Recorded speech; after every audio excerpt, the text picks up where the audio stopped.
Ay,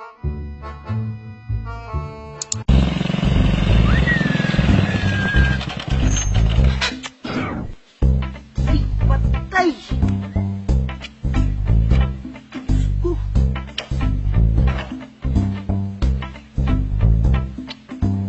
Problema ng motor na to.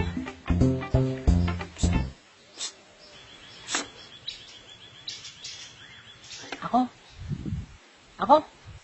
Oo, ikaw. Ako? Bakit? Yung motor mo, parang ex ko. Ha? Ex mo? Ano naman kinalaman ng motor ko sa ex mo?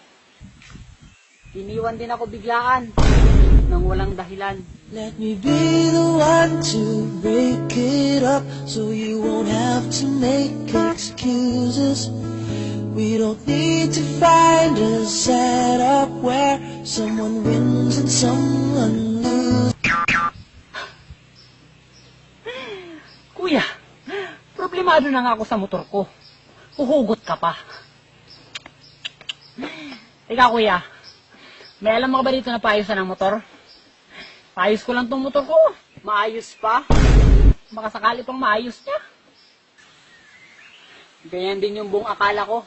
Maayos pa. Pero mas pinili niyang maghanap ng iba kaysa maayos yung pinagsamahan naming dalawa.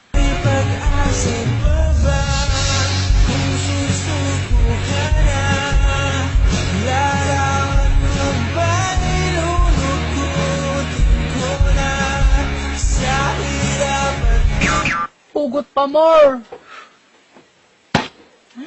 Ang inisip ko lang, kuya, pinayos ko na kasi ito kahapon. Double check pa. Akala ko okay na talaga. Tapos ngayon, ibiyahe ko. Akala ko talaga tatakbo na siya ng tama. Pero hindi pa pala. Parang sa labyan. Paasa. Ha? Paano mo naman nasabi? Akala mo yung pagiging sweet niya sa'yo, mahal ka na niya. Pero ang totoo, pinagmumukha ka lang yung tanga.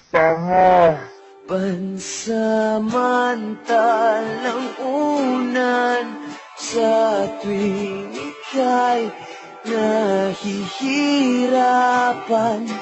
Pansamantalang panyo.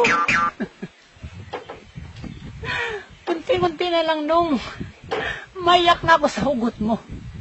Hapon na oh, hindi ka naman nakatulong. Buwisit. Tulak ko na lang atong motor.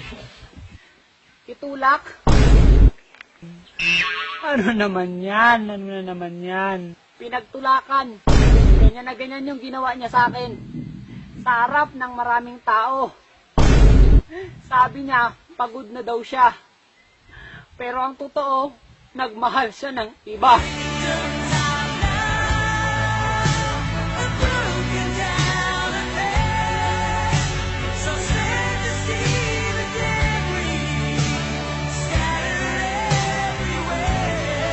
Buiset!